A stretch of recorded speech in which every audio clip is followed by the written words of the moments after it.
What's happening, fellow nerds? Welcome to the Midwest Marvel Podcast. I am your host, Nick Adams, aka Midwest Marvel Guy, and I am joined by my co-host, one of the lesser-known Kang variants, Zeke Farnsworth. Man, what's going on? You had to out me like that. I'm This is sorry, my man. You're one of the good identity, ones, though. You're one of the good ones. Maybe. No, yeah, Maybe. I don't know. You could turn later. It could be some drastic change in story. Is Kang ever really good? That's true.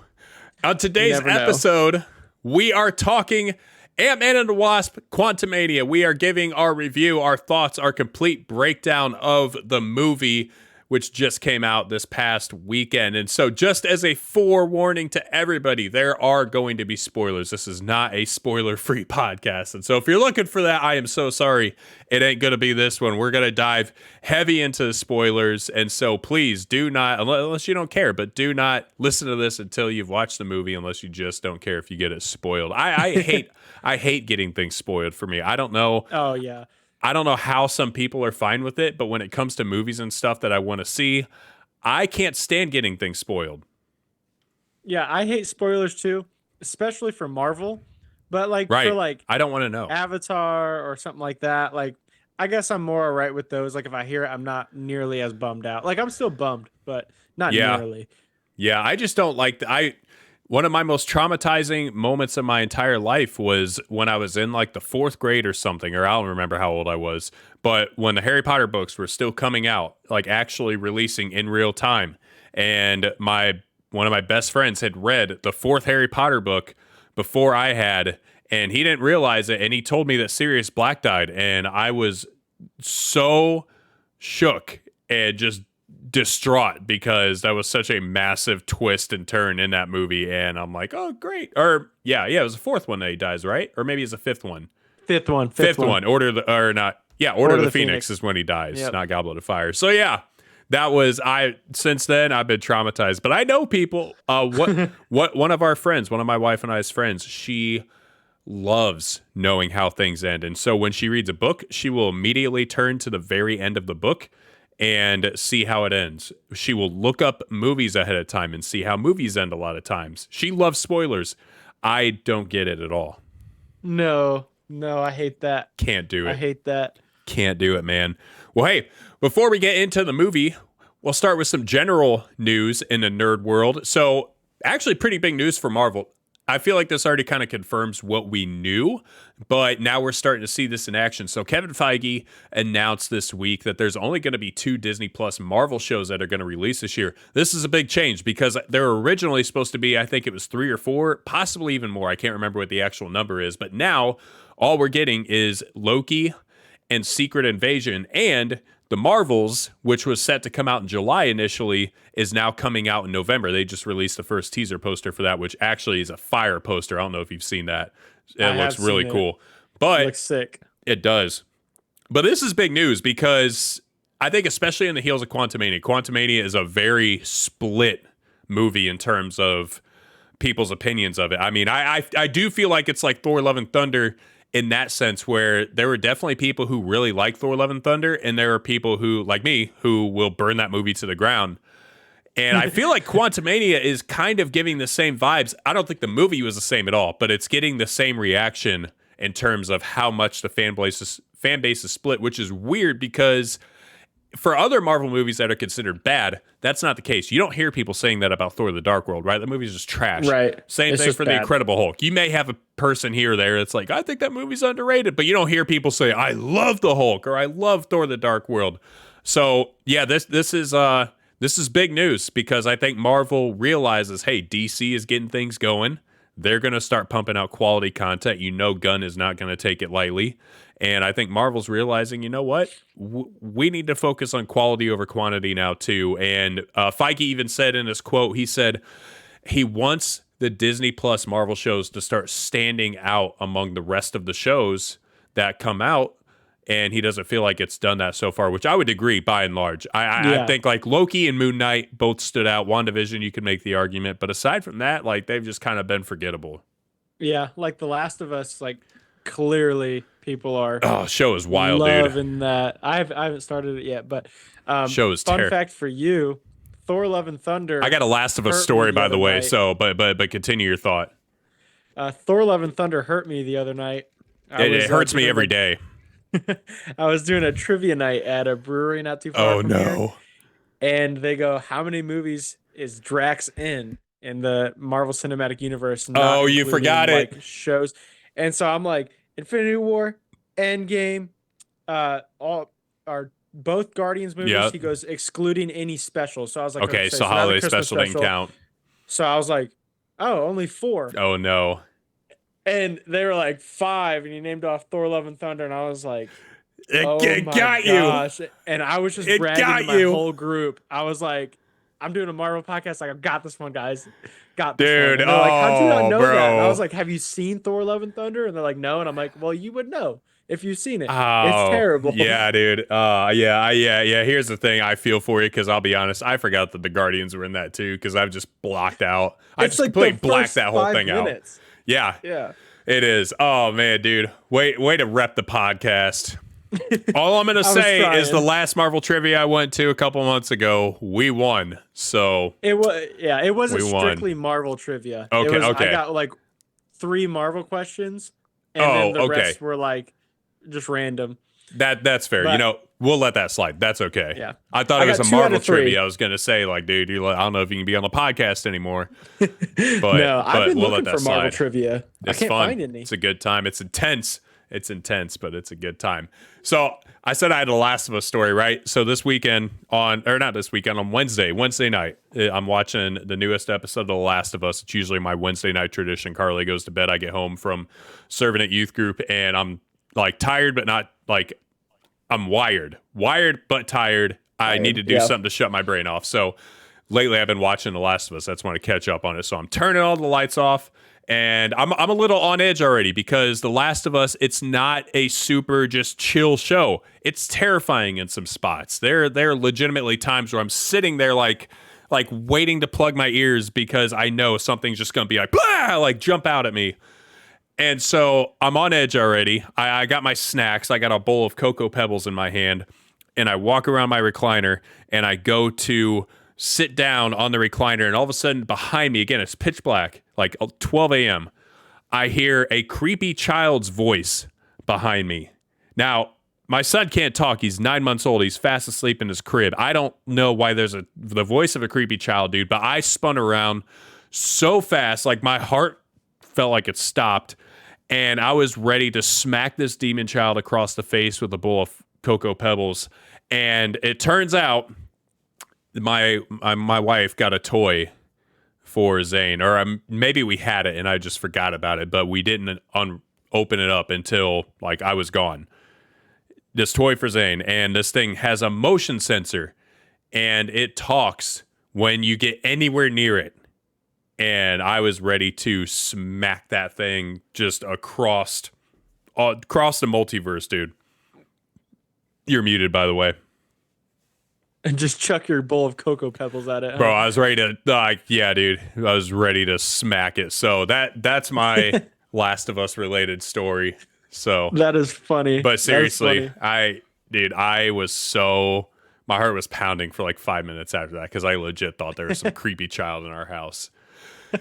All right. Oh man, that's fun. Before we hop into the review and the breakdown, so we're going to do something different every week now that we've never done before, something called the Listener Hall of Fame. So each week we're going to highlight one person that we know who either watches or listens to the podcast. So obviously we have the podcast out on YouTube, so you can check it out on there, or we have the podcast on all podcasting platforms that you can listen to. But we know we have listeners every week that are tuning in and supporting the show, and we appreciate you guys. And so one way that we wanted to show appreciation to you guys, other than just saying it, is to highlight some of you that we know are listening. Obviously, we don't know everybody that's listening unless you email us. Hint, hint. Email us at midwestmarvelguy@gmail.com. Email us, ask us questions, comments about what we're talking about, and we will highlight it, and we'll know that you listen. We'll highlight you. Help us grow. Right. Come on. Maybe we can start a Patreon one time. Yeah. Share it with your friends, man. So Shout out this week to my good friend Dan McCarty. So Dan is a friend of mine. We've known each other since college, and he listens faithfully to the podcast. And I know this because he's texts me all the time about it. He's been playing catch up with a lot of MCU shows and movies, and so he's been listening to our podcast as he's caught up with those things. And so he's been texting me. We were actually just texting last night about She-Hulk and some of the episodes that we did for She-Hulk. And so it's just cool. And I know I have other friends and family that listen too, so I'm not excluding y'all. And I know I've talked to some of you before too, but I just wanted to highlight Dan because I was texting him about it. So that's something we'll do every week. Shout out to Dan. Appreciate your support, buddy. Love you. Thanks for listening. And for all of you that also listen or watch, thank you guys as well. We'll keep doing that every week. Yeah, thank you, Dan. We appreciate it. Yeah. All right. Send us an email. Send us an email, Dan. For real, dude. All right. So let's get into it. Ant-Man and the Wasp, Quantumania. Again, there are spoilers. Spoilers. If you don't want to hear them, move on, bookmark this, come back later. But otherwise, we're showing no regard for any spoilers whatsoever. So let's start off with this. Let's start off with general thoughts about the movie without really going into specifics. Just what you thought, what you rate it. And then we'll actually go into pros and cons and break down the movie a little bit more. So yeah, general thoughts. I liked it, didn't love it. Middle of the road MCU film for me. I was really worried going into it, like the day of. I started to get really worried because I kept seeing reviews that really reminded me of the reviews I would see for Thor: Love and Thunder when that first came out. Because the things people kept saying about Thor: Love and Thunder were, oh, it's a fun movie. Some of the humor's forced, story is all over the place, but it's fun. And I kept seeing that for Quantumania as the reviews started piling in, and all I could think of was, oh, please, don't do this to me again. Here's another movie where I'm really excited about a villain, and I'm looking most forward to this movie out of any other movie in the trilogy. And Thor: Love and Thunder, I was looking most forward to that out of any other movie in that series. And I got so let down. So I was having PTSD. And I will say this. Nothing like it. I love it way more than I love Thor: Love and Thunder. It is genuinely a good time. I know I just criticized all the people who said, oh, it's a fun movie. It is a fun movie. I actually really had a good time watching it. It's fun to sit through and watch, but it's not without its flaws, and I think you'll find very few people who don't think there are flaws in it. I've seen a couple, but most people admit it's a flawed movie. It's still fun as long as you're not going into it with just like a wildly critical eye, because you will find things wrong, and then you'll hate it because you have that negative energy that you're just carrying with you. But aside from that, liked it, didn't love it, I'll go into the cons later, but I give it about a 6.5 out of 10 on the first watch. Second watch may change because I typically like stuff more the second time around when I watch it. But for now, 6.5 out of 10 is what I give it. All right, my general thoughts about this movie kind of start off with a little bit of a story I told you before. Kind of set the tone for the whole movie for me, to be honest. I had a guy behind me from about 10 minutes in until about the final 30 minutes. Dude was snoring logs. I mean, was dead asleep. And I would turn around and do some stuff to wake him up. Dude fell asleep 10 minutes in. 10 minutes, maybe even bro sooner, I'm throwing popcorn in that guy's mouth. I'm like, dude, I didn't want to waste popcorn though, because I really do. I eat every bit of popcorn. But one time I did clap, and it was when you saw Kang for the first time. I was like, whoop, and try to act like I was hyped for that. Yeah. Yeah. And it kind of startled and woke him up a little bit, but then he fell right back asleep 20-30 seconds later. So that set the tone for the movie for me. That's wild. And so to me, I pretty similar to you. I would rank it a 5.5 out of 10. Okay.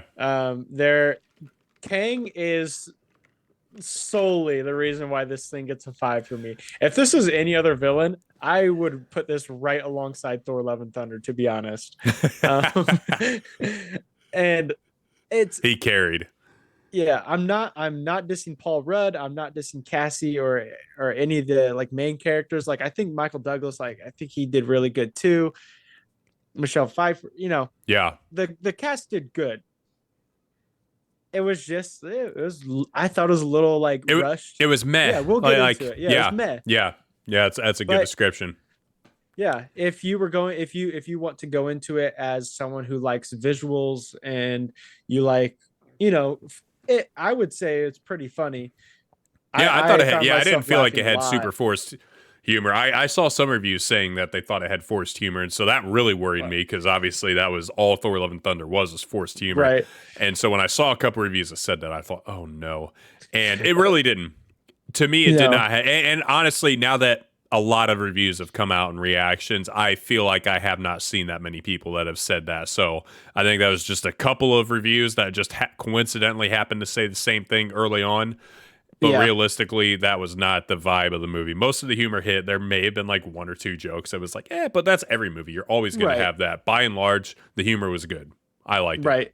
Good Ant-Man humor. Yeah, good Ant-Man humor, good Paul Rudd humor. Yeah. Paul Rudd is always going to be funny. Yeah, So, he's a funny dude. Yeah, no. Okay, let's get into the pros and the cons. We'll start with the pros. So, pro number 1, which is no surprise to anybody, Kang was Kangin', dude. Like Kang was Kangin'. My favorite part was when Kang was like, "It's Kangin' time," and Kanged all over the place. That was the best part of the movie. dude, it was like the Power Rangers. This is the best, dude. It was the best. Freaking pterodactyl came. No, but for real, Kang was everything that you expect him to be. I'm not going to spend a ton of time on that because everybody said that. So, Jonathan Majors, he killed it. I do have a con about Kang though. So we'll see. So we'll talk about that. But yeah, so that was one pro. Visually, like you said, it was really good. Yeah. I thought well, okay. I'll say this. It was good in parts visually. Other parts it was not. This like the opinions about this movie are so interesting because I'm going to make a TikTok video about it. I actually have it on my list of videos to make because I see some people make videos and have reactions where they talk about visually this is one of the best Marvel movies. I see other videos where people are saying literally the exact opposite and that they think it's one of the worst visual Marvel movies. So it's so weird that two people could see the same movie and walk away with like literally polar opposite opinions about something like that. And I saw both sides of it. There were some times where it really felt like I was just looking at somebody in front of a green screen. And I don't want to, like, I know they're in front of a green screen. Obviously, the quantum realm is not real, I don't think. Kang, if you're real, don't come up here. But but I don't want to like see, like I don't want to clearly tell that it's a green screen. I want to be immersed. And there were quite a few scenes where I did feel like I was immersed in just a part of it. But then there are other scenes where I'm like, ugh, man, that wasn't the best. So yeah, it was interesting, but overall, I would say visually it was pretty good. Yeah, those parts that you're talking about, I think I like they were always the ones that were like they were the quick scenes that you could tell like, oh, that's clearly a green screen. But like people were told like, hey, 3 seconds. Give this scene like 15 minutes of attention. Yeah. But like the first few looks we get at the quantum realm where it's like we're starting to like dive into it, those were amazing. Those are good, yeah. I agree. Star Wars-esque, in my very opinion. Star Wars-ish. Star Wars, yeah. Yeah, dude. The whole vibe of the movie was very Star Warsy. If you're somebody that really gets into weird sci-fi, if you're a Doctor Who fan, I don't know. I feel like we've talked about this. You haven't watched Doctor Who, right? No, we've had this conversation before. Yeah. So, but for those of you listening, if you like Doctor Who, you're gonna love this movie because Doctor Who is weird. But Doctor Who's also amazing. But like this gets weird sci-fi wise. And I had somebody ask me about that on TikTok today. They're like, what does weird mean? I'm like, listen, I don't know how to explain it other than it's weird. Like you just need to go watch it. It's weird. Yeah. Not bad weird. Maybe some people, if you don't like sci-fi stuff, then it may be bad weird for you. But if you're okay with that, if you're okay with Star Wars, then you're going to like that aspect of it. And I thought it was cool. That was different. And I enjoyed that. The end credit scenes, those are a pro. Oh, yeah, sure. Big pro. And we'll dive into those in a little bit, but massive pro. I would argue pound for pound, collectively, the best collection of end credit scenes in a film. I still think Wakanda Forever's end credit scene, they just had the one. I think that's the single best end credit scene, but these two combined, the best. Yeah, I would agree for sure. Yeah. I like Janet's backstory in this. I really did not expect to go in giving a crap about her character, if I'm being completely honest, because I just haven't cared. I didn't care about her character in the second movie. I didn't care about her character in Endgame, the little bit that she was in it. I think like I don't dislike. I don't have anything against Michelle Pfeiffer. It's not like I hate her as an actress. I just haven't cared about the character. I feel like the movies have not really made me care about the character as much. But I really liked her backstory, and I felt like that was the most emotional and interesting part of the movie, to be honest. Her background with Kang and how she was trapped in the quantum realm. I loved seeing that. I could have watched the whole movie about that time. That honestly, that'd be really cool if we got like kind of like a little special, like not Moon Knight. Why am I blanking? Werewolf by Night. Werewolf by Night and the Guardian special. Like if we got like a little special of Kang and Janet like figuring stuff out where we start to see some like red flags of Kang. That'd be pretty cool. Yeah. I think I really wish that we got more of that, or they kept that same emotion and just connection in the rest of the film, because I do feel like the film lacked, and we'll talk about that in cons. I feel like the film lacked emotion for the most part, but I do feel like that part had the most of it. I thought. You mentioned in the notes William Jackson Harper's character. He was awesome. What Quez, right? Wait, what was his name? Quasar, but Quasar, but I think they called him Quez for short, right? I think, yeah. He was great. I kind of hope we get more of him. I don't think we will, but that'd be pretty cool. Like when I saw him cast in this, I was like, I don't know who in the world he could be. I'll be honest, I thought he was going to be Nathaniel Richards. Yeah. Wait, Nathaniel? No, wait. Is Nathaniel Iron Lad? Yeah. Right? No, or Franklin. Or wait. Who's Iron Lad? I don't know. It doesn't matter. I won't look it up right now. But I thought he was going to be Iron Lad. I thought he was going to be a Kang variant. And I still, like, partway through the movie, I wasn't sure, because they had the whole thing where Janet was able to touch Kang's chair and see into his mind. So there's clearly some kind of connection with his mind. And then Quasar had the ability to read people's minds. And I just thought, like, man, I feel like there's similarities there. Is it possible that Quasar is a young version of Kang? Turns out he wasn't, but that was kind of my theory going in. Yeah. But his character was really good. His character was funny. One of the funnier parts of the movie. For sure. And him and Paul Rudd, they had really like funny chemistry. They did. Honestly, a lot of the Quantum Realm characters had really funny parts. You mentioned the ooze, like the little pink ooze guy that was so obsessed with having holes.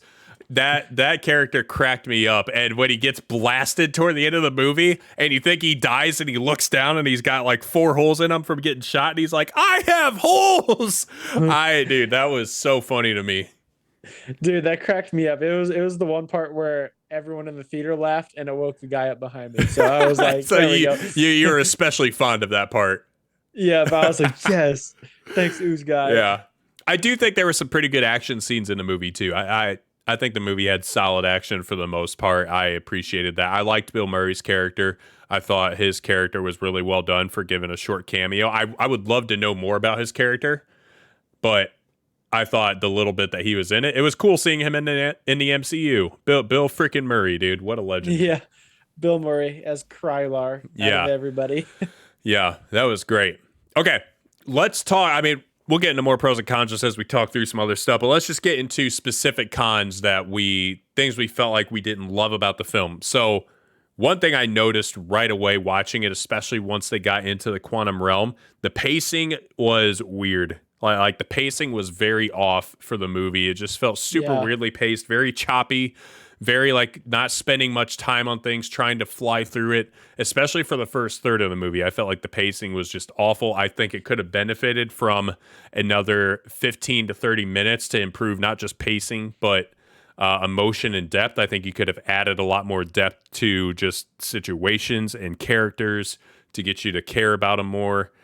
And I don't like the trend obviously this wasn't a problem for Wakanda Forever, but I don't like the trend that some of these Marvel movies are having where they just keep trying to make them as short as possible. Like 2 hours, I understand isn't like short, but most of the time Marvel movies hit about the 215 to 230 mark, and we keep getting like 2 or less than 2. And it was like Thor: Love and Thunder was short. Multiverse of Madness was quite a bit shorter, I think. Yeah. Which again, I think that movie could have benefited from another 15 to 30 minutes. So Yeah. I don't Same know. here.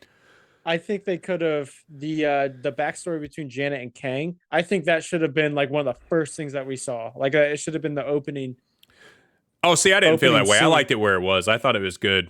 I thought it was good there. I do feel like they what's the best way to describe this? I don't feel like they did a good job with Janet in terms of like how she was always so secretive about the quantum realm, Yeah. but she knew there was something dangerous. I'm like, they just made her look so stupid. Why Yeah, would you that's not why. just tell your family? So I don't have a problem when they showed her story. I just wish that they wouldn't have constantly had her being like, oh no, guys, let's not go to the quantum realm. Why not, Janet? I just can't talk about it. I'll tell you later. No, Janet, freaking tell us.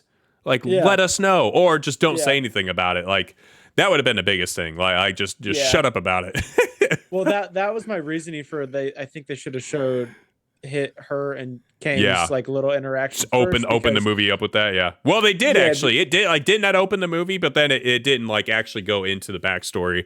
We just saw her right. like crash landing on the quantum realm or whatever. I just feel like that would have set up a little bit more for her, like secretive about the quantum realm and all this stuff. And I feel like if we would have got that beginning, you can add another 15 minutes of Kang being Kang, Yeah, Kang you know? Kangin', dude. Yeah, Kang, and Kangin' just all like over the place.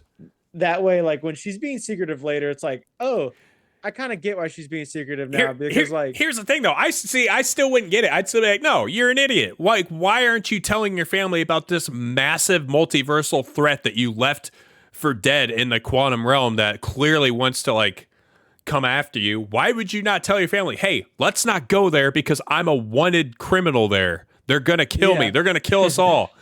Let's not do that. Like, yeah, I don't know. She was pissing me off a little bit yeah, me with too. that. I was like, bro, why do you keep saying that? Yeah. Like, we don't care. Just tell us. We all know why. Right, Just say right. it. That's yeah. We all knew. You just tell your freaking family.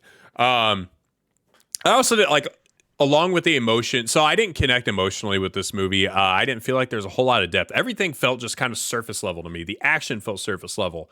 I didn't feel like there were any real stakes in it. And I know the stake was like, oh, Kane could get out, but we knew that going in. So like, give me some stakes that I didn't expect. Make me think that somebody's going to die because nobody died. That was a prediction I had. Yep. I think everybody had. And nobody died. It felt like there was no real sacrifice or loss. And I feel like in all the third movies of trilogies in the Marvel universe, there's always big loss, and there wasn't.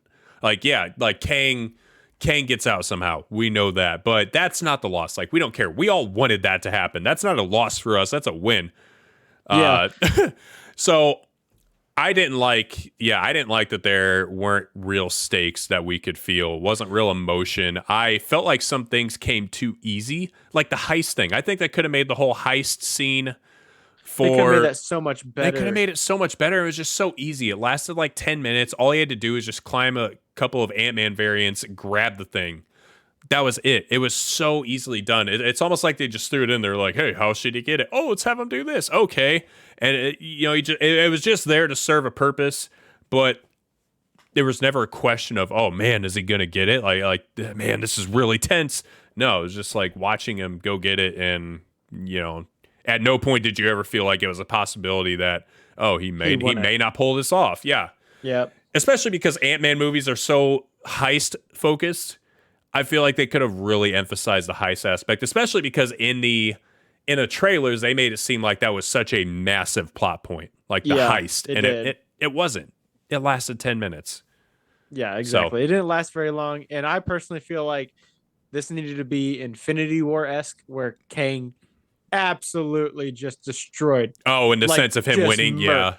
Yeah, I feel like the last like 15 minutes we should have been like, They're really not going to come back Yeah. and win this. Like it's over. Yeah. I thought for sure that when Scott didn't make it through the portal, I thought for sure Cassie was going to go back in and they were both going to get stuck in there with Kang. That would have been fine to me. That would have been the ideal way to end it. That they got stuck in the quantum realm with Kang, or like Kang got out instead of them, or something. I don't know. But then the fact that like Wasp came in and just helped beat up on Kang, and then Kang gets sucked into the power thing or whatever, and he's gone. Yeah. Which I don't think he died at all, because you don't see him No. die, and if you don't see someone die, then they're not gone. Yeah. Um, Hashtag Wanda. yeah, right, for real though. Yeah, I just did not love the way that ended. Yeah, Yeah. just my thoughts. I also thought, for as much as we saw the quantum realm, I feel like they lacked world building for the quantum realm, which is weird. 100%. Weird that you could spend an entire movie in a place and not really build the world. But I kind of felt like, again, it's just that surface level thing. It just kept everything surface level without getting into it. So I didn't care about the quantum realm. I didn't really care about the people of the quantum realm, because they didn't build the world. They didn't set it up for me. If Yeah, that makes exactly. sense. And they just kind of went into it going like, okay, we're on the side of these people who are the freedom The fighters. freedom fighter, which again, I like they were fine, but yeah, I would have really Yeah. loved for them to dive deep into the backstory, like really see some flashbacks about these people and emotionally connect with them and their losses because of Kang. That would have been great. Right. And then the most criminal part of this movie, Bro, I already know what you're going to say, and I agree 100%. where was Luis? We didn't get no Where was story. he? He wasn't even in here. Why was the man, the myth, the Louise not in the stinking movie, Marvel? I don't know. And IMDb lied to me like 4 weeks ago because it said, Does it really? It says he's in it? no, not now. Oh, I'm not like 100% on this, but I'm pretty certain because I looked it up on IMDb and I was looking at the cast because I was just like curious on like who might be in it as who or whatever, just yeah, in general. And I saw him. I swear I saw him. dude. I'm like, okay, cool. Like we'll get some. Rug was Louis. pulled out from under Nope. us.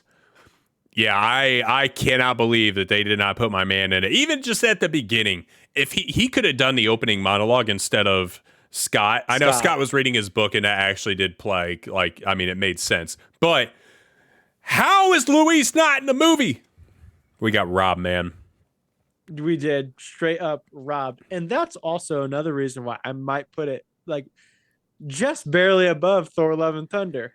Like, Nah, see, I still enjoyed it way more than that. Like, it's still above Thor: Love and Thunder. It's still above Thor: The Dark World. Still above the Hulk. It's still above Iron Man 2. It's still above. I don't know. I can keep going with quite a few more. yeah. I think it ranks I don't midway. know. I think it's closer to like the bottom of midway for me. We're get like it's closing in on like Iron Man 2 and Incredible Hulk and Really? all those. Yeah, because and it might be because the dude was snoring. I will have to do I a say, second yeah, watch yeah. You in just need case. a more chill watching experience Yeah. to see, because I actually do think I'll like it more in my second time, and I still liked it the first. I don't think it'll ever like be top 10 for me, but Yeah. but I do think I'll enjoy it more. But yeah, if I don't connect emotionally with the movie, it's hard for it to really get vaulted up into the top tier. Right. Yeah. So yeah, though, I mean, again, great movie. Pros and cons to every movie. Those are just kind of the thoughts. Let's talk about a character that's been real polarizing that I've seen on social media that a lot of people were looking forward to. MODOK, mechanized organism designed only for killing, who we know is Darren Cross, who was Yellow Jacket in the first Ant-Man, and this dude was goofy. He was goofy, which, to be fair, I think some people went in thinking MODOK was going to be this like hardcore super BA character, and I'm like, yeah, you don't know MODOK in the comics, do you? Because MODOK is goofy, period. He's goofy in the comics. Like, we're lucky to even get MODOK, because this was a character no one thought was ever coming to the live screen, because he's that, like, He's that goofy. He's that weird, dude. And just like the look of him is weird. And one of the people that we saw the movie with after the movie was done, she was like, I don't know how I feel about MODOK. Like why did they make him that way? Why did they make it so that he's just like tiny arms and a big head? I was like, well, it's because that's exactly how he is. Like that dude was so comic accurate. And if you're gonna put MODOK in any film, you had to do it in this one because he was never going to fit in any other movie. This was the perfect opportunity to put him in there. But yeah, a lot of people are saying that MODOK was wasted in this film. I personally think he was wasted. You think he was? So yeah, I have mixed feelings on it. I'll let you go first, but I say both yes and no, but I want to hear your thoughts as to why you think he was. If you're gonna use MODOK in a film, like if this was gonna be the Ant-Man 3 of MODOK and not Kang, I think that could have worked. Like, because then there's a story there where it's like, oh, like, yeah, I trapped Darren in the quantum realm. Like, say, like they actually like kind of followed what they were doing in Ant-Man and the Wasp, where they were trying to, go to the quantum realm to get this quantum energy for Ghost, and then, trying to figure all that stuff out. And then they encounter MODOK, and it's like I think in my head. So you're saying make MODOK the main villain rather than the side villain? Yeah, and because I truly feel like that the goofiness of that character, they could have made that like extremely menacing, because like, yeah, in all actuality, big old head like that, you see that in the dark coming at you, like that's probably what you thought was behind you when you're watching The Last of Us. It's just MODOK. Just MODOK chilling. But okay. I don't know, like I laughed at him. I thought he was hilarious. Like he was funny. The way that they used him, I was like, that's great. But I was like, I feel like they could have, like, Marvel does a really good job of like following the comics, but also doing their own thing and giving a different spin on their characters. I think MODOK could have been one of those guys where they're like, yes, he's goofy in the comics, but like, we can show you what like this dude can do. Yeah. I mean, he's also a beast in the comics. I mean, he's literally a killing machine is what he is. My favorite parts about MODOK were every single time somebody else who knew Darren was introduced to him and found out it was Darren. Like their reactions were always so funny. Like when Hank Pym found out, he's like, Darren? And Darren? like the reactions to him were so good. I do see your point there. I love that Kang was in it as much as he was. But I see your point with MODOK. I think, it could have been interesting to see if they really would have let him go full villain and just kind of take the reins, and then Kang is in the shadows, kind of like the Wizard of Oz toward the end, and all of a sudden it's like, hey, MODOK's actually not the one you want to be worrying about. It's this dude. Yeah. I mean, I don't disagree with you. I think that could have been a really interesting direction to go with it, and I do think that could have worked. And I see what you're talking about with the goofiness, but still being menacing. Like you could be goofy to the point where you're just straight up psychotic, and like he just like clearly his brain chemistry has been altered, and he's still Darren, but he's also like now this killing machine, and he just cannot like get away. Yeah, I agree with you. I think there could have been something there. Yeah, he could have been very. And to all my DC fans out there, do not ridicule what I'm about to say. I don't think this at all, but he could have been Joker-esque. Oh, just in terms of like the craziness. Yeah. It'd be like, I see what you're saying he's there. so goofy. He's like crazy. Yeah. I see. My only issue with MODOK was how his story ended. I did not like that MODOK just like dies. First of all, I didn't think they should have killed him, but I also didn't like that he just died. An Avenger. Yeah. I mean, it was funny. It made me laugh, but also I was like, like this is kind of dumb. Like I really wish that we would have just gotten MODOK for later. Like we would have gotten to see him again. And again, maybe the issue is like, when are you really realistically going to be able to use him? Because again, dude's just so weird. Like, is he really going to fit in too many other spots? And maybe not. Maybe that's why they had to kill him off. So I don't know. I still enjoyed his character. Yeah, I enjoyed his character. I just think there was like so much potential to use him as a designated machine of killing, for sure. Like, yep. One other thing that kind of a con. So I do feel, and this has been a complaint that a decent amount of people have had.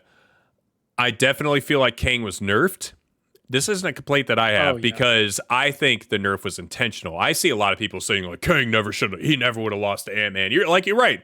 Full strength Kang isn't losing to Ant-Man, but Kang, who's been stuck in a quantum realm, still doesn't have all of his technology and like is still not 100% Kang.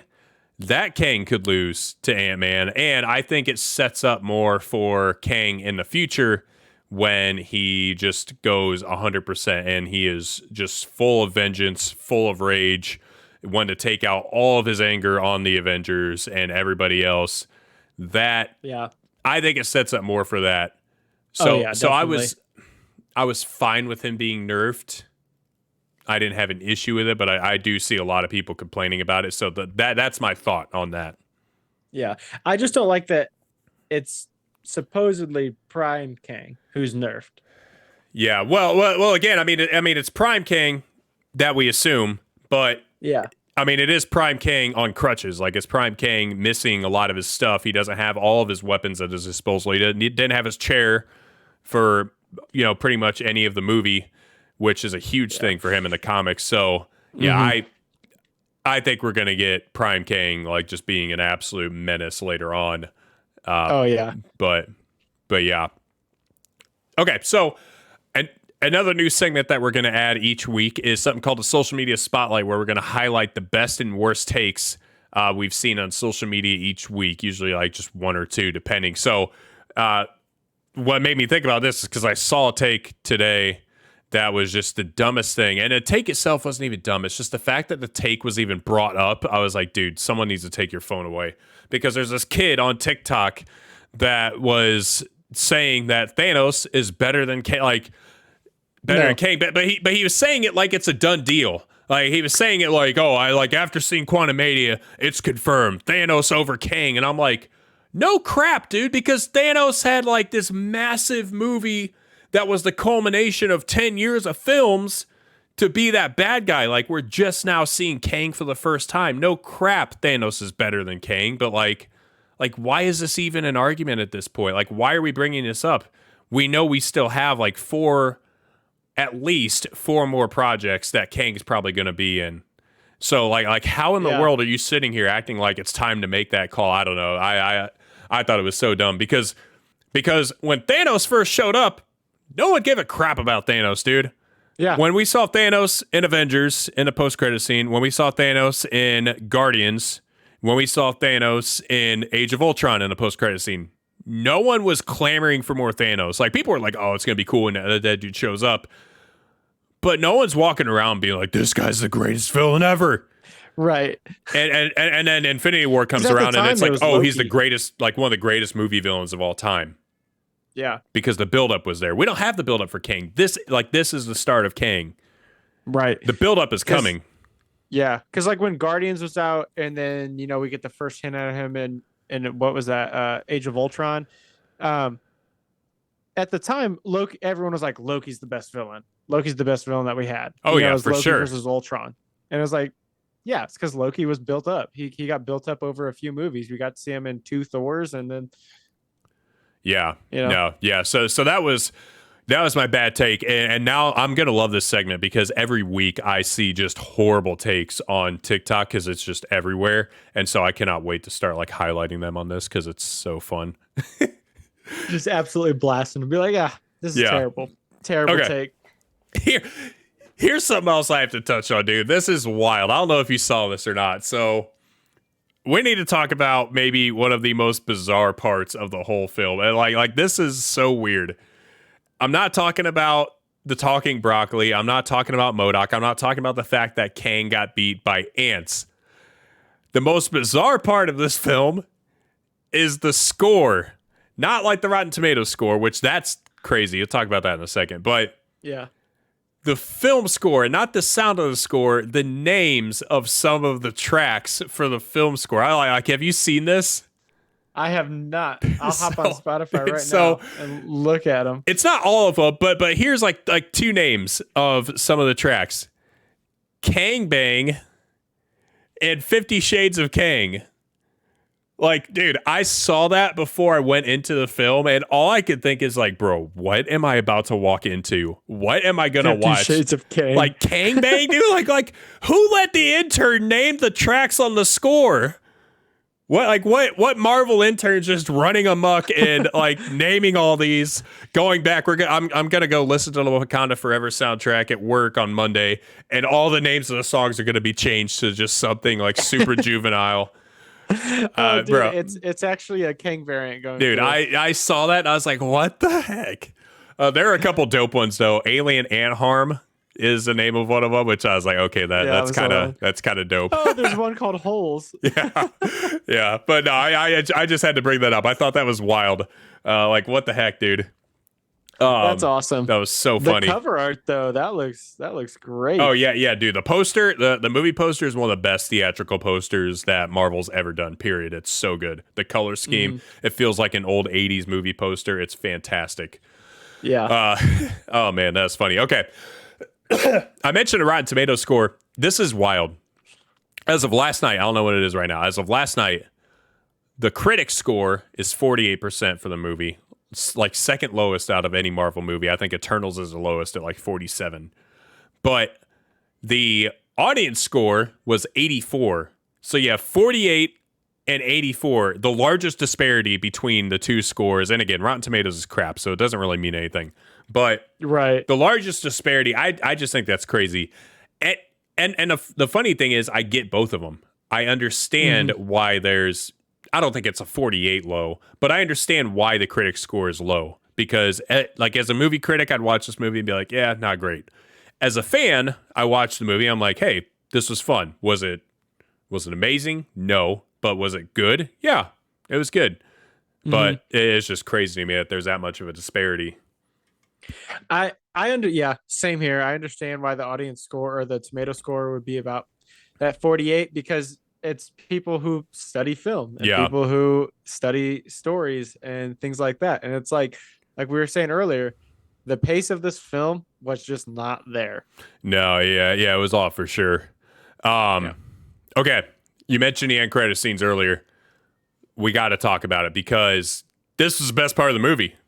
That end credit scenes, and I know that makes it sound like the movie sucked, but I'll be honest, you could pluck these end credit scenes into a lot of movies in the MCU, and I'd probably walk away being like, yeah, that's the best part of the movie because they were that stinking good. Yeah. Dude, I never thought that we'd get to see the Council of Kangs on screen. Didn't think it would happen, and all of a sudden they just show up, and I was like, yeah, I didn't want to tell you being a Kang variant myself. I was chilling, sitting there. I was like, I know what's coming. Fun fact: we had to redo the opening take of the podcast because, Zeke outed himself as a member of the Council of Kangs, and I was like, wait a minute.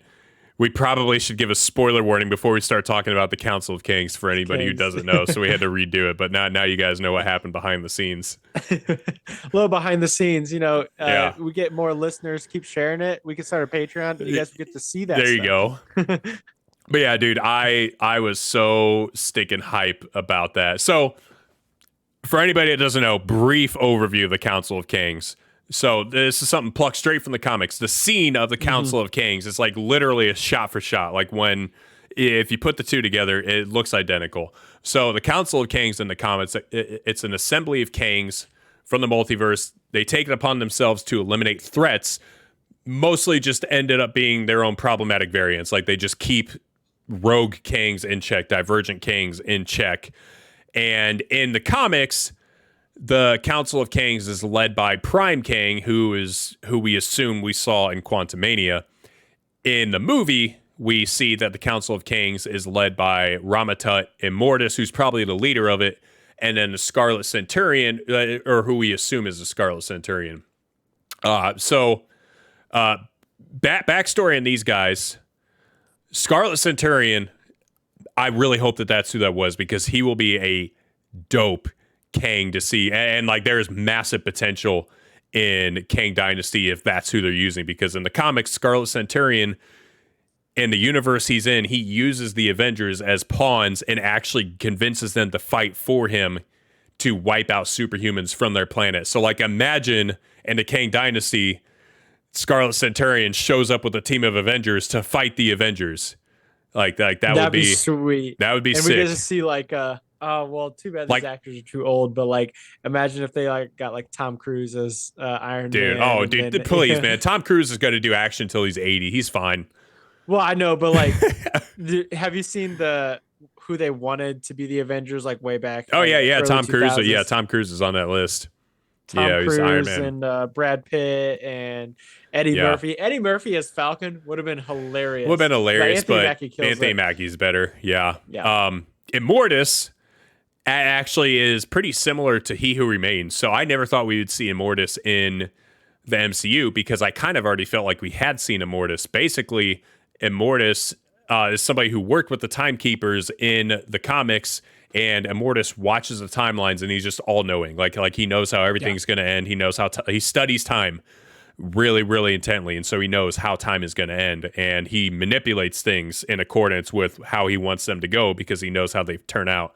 So that's who is leading the council, which makes sense. And then you have Ramatut, who I'm probably most excited about, the Pharaoh. Ramatut, Nathaniel Richards, who's Kang, got bored in his timeline, so he goes back to ancient Egypt and he rules as a pharaoh, Ramatut, until he's defeated by the Fantastic Four. But I like there's serious potential for fights against Moon Knight there because obviously Moon Knight has the Egyptian connection. And so, man, how dope would it be to see Moon Knight somehow go back in time and fight Ramatut? Oh, maybe that's what maybe we'll see a little Moon Knight action in the Fantastic Four movie. That'd be sick too. Yeah. Yeah, maybe that's what we'll see in the Fantastic. That'd be pretty cool. Well, yeah, dude, lot of potential there. But yeah, I don't know what was your reaction to that end credit scene? Dude, as soon as it happened, I was in a packed out theater because I saw it Thursday night. Yeah.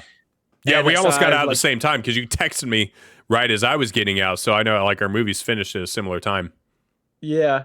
And like as soon as like because I didn't get to see the second post credit scene, but you know, we found a way to watch it for me. But that first post credit scene I stayed for. And as soon as I like saw Ramatut, the Scarlet Centurion, and Immortus, I like was like tapping the dude beside me. I was like, yo, like dude, you know? No And one he was else like, what? No one else near me knew who they were, and I was so hyped. Like I'm the only one in my row that was like, woo! Like everyone else Yeah. just was like, oh, this is cool, I guess. And I heard somebody like in a few rows behind me just go, Ramatut. I was like, dude, you know him? He's like, dude. And I was like, dude. See, So it I'm was, jealous because cool. my theater did not get that hype, so I was bummed. There were moments where I wanted to get super hype and no one else in the theater did, and I was like, come on, people. It was like me and like three other dudes. And I was like, you know what? Happy Hey. that you guys are here though. Hey, but that's all you need. I need Yeah. some business cards of our podcast. Right, dude, just start handing them out. Here. That'd be sick. So the second end credit scene, almost equally as cool, which it seems like it is going to be a scene directly taken from Loki season 2, which comes out hopefully in the spring, I believe.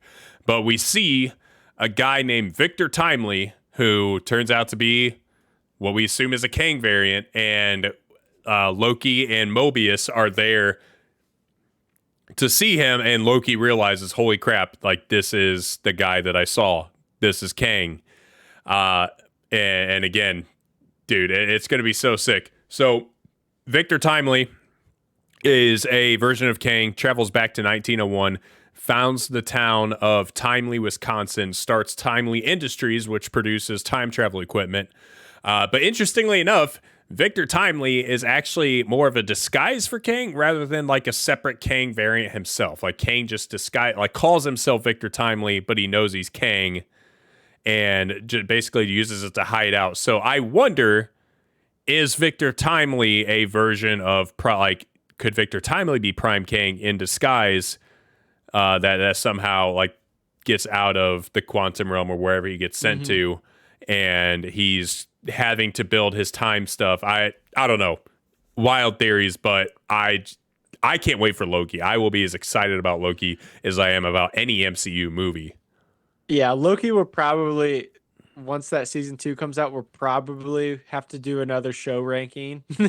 Just Yeah. might reorder some stuff for us, you know. Yeah, dude. Oh man, so good. Okay, Yeah. I don't think we have a whole lot more for the podcast. But any thoughts or theories, predictions for where the MCU goes from here? Like we both already agreed, we don't think Kang, the version of Kang that we saw, is dead. Rule He's of probably movies. If you stuck don't in see, that little. rule of movies. If you don't see somebody physically die, they're not dead. Especially a character that big. Yeah, I would assume he's stuck in that little like place where Scott and Wasp did the heist. Yeah. In the middle of the movie there. Yep. But I just kind of thought now we're kind of looking at different multiverses. We don't know which universe all these movies are going to be taking place in, because like Right. even in this movie, like Scott's coming off of like I just saved the world sort of thing, Right. like with no mention of like, oh shoot, like we did just have a pretty big event with like Spider-Man bringing in a bunch of different people, which I feel like would be big enough where like Scott would have probably like heard about that like sort of thing or Yeah. something like that.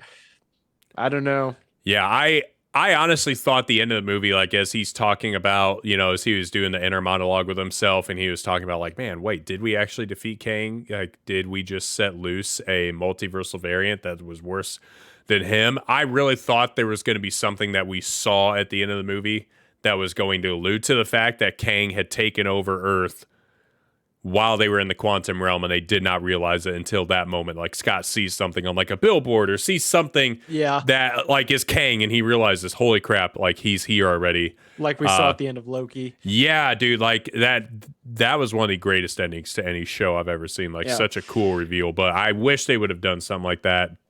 But we did get the Council of Kangs and That's timely, true. so that makes up for it. Because go ahead. Yeah, go ahead. I have to imagine that with the Council of Kangs, I have to imagine that the Council of Kangs leads directly into Kang Dynasty, because it seems like they feel threatened because of the fact that there's somebody who is able to defeat one of them, and they don't really think that that's possible. And so now they have to keep things in check because people are starting to find out about them and their manipulation of time and the timeline. And so I think that the Council of Kangs will work together. I'll be interested to see what happens, because we know from He Who Remains in Loki, he talks about how the Council of Kangs end up fighting each other for control of their universes, which sounds like Secret Wars. Mm-hmm. So will the Kang Dynasty be the Kangs fighting the Avengers? And then after that, like, will it be Secret Wars then? Like it turns to the universes fighting each other instead of the Kangs fighting Avengers? I don't know. At some point, I feel like they're going to turn on each other, because in the comics, they turn on each other. And Prime Kang actually has plans to destroy the Council of Kangs because, again, the whole Conqueror thing. Yeah. So, yeah, I don't know. Curious to see, but obviously that's the tie-in to some degree. Yeah, definitely. I can't wait to just see multiversal wars, like seeing like an Avengers team going up against like another Avengers team. Yeah, oh man. Or like Deadpool versus Spider-Man, and then seeing like some quips there, like, because I feel like that would be the funniest thing in the world. Yeah. And then have like Ant-Man off to the side, like, I'm also here. Yeah. Oh yeah, dude. It's gonna be so good. Okay. So I wanted to revisit something. You weren't here last week, but I made some predictions last week at the end of the podcast about what I thought was going to happen, and I felt like I need to hold myself accountable for this. I can't only talk about the good times when I make predictions. I have to also admit when I just horribly called it, and that was the case. So I made 4 predictions, and I want to just briefly go through and talk about how badly I did, because my first prediction was that either Janet or Hope or both were going to die. 0 for 1, because nobody died in this film. A little bit disappointing, but swung and missed on that one. Second, I said that Scott will seemingly defeat Kang and return to the real world, only to realize that another version of Kang has taken over Earth. So 0 for 2, because I guess maybe 1.5 for 2. Half. I don't know. Yeah. Scott did defeat Kang, but he gets to Earth and everything's fine as far as we know. So that didn't actually come true. Number 3, I said that the movie would lead directly into the Kang Dynasty and may even have a scene from the film. 0 for 3.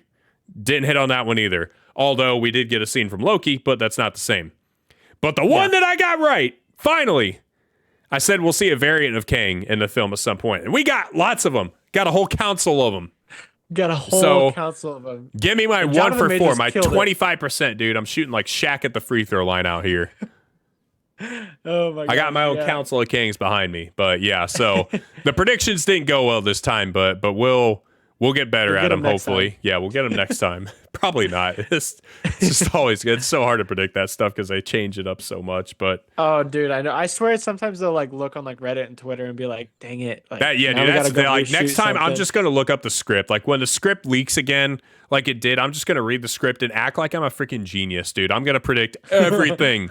And everyone's gonna be like, "Oh my gosh, this guy's so smart!" And like, no, actually, I read the script, but I'll never admit it. Nope. Oh man. Well, hey, that's the podcast. That is our breakdown, our review of Ant-Man and the Wasp: Quantumania. Like I said, this is maybe the most polarizing MCU movie of all time as far as the different opinions and reviews. So let us know. What did you guys think of the movie? Did you like the movie? Did you hate the movie? Did you love it? Is it one of your favorites? Let us know what you think by sending us an email. Yes, Midwest Marvel Guy. Midwest Marvel Guy at gmail.com. We will read your email, and I promise we will highlight you in our next episode. Let us know what you thought. An episode just full of emails, just a whole email. Yeah, like some podcasts are blessed enough to do that. We're not. we don't have the fortune to be able to do just reading off fan mail. We don't get that. So just give us one, please. Please. Yeah, not yet. Hopefully. Yeah. No. So I appreciate you guys and your support. Thank you all for listening. Thank you guys for tuning in each and every week. I hope you enjoy Ant-Man and the Wasp: Quantumania. I don't know what next week's episode will be yet. We'll figure that out when that time comes. But we will see y'all next time. Peace out, nerds.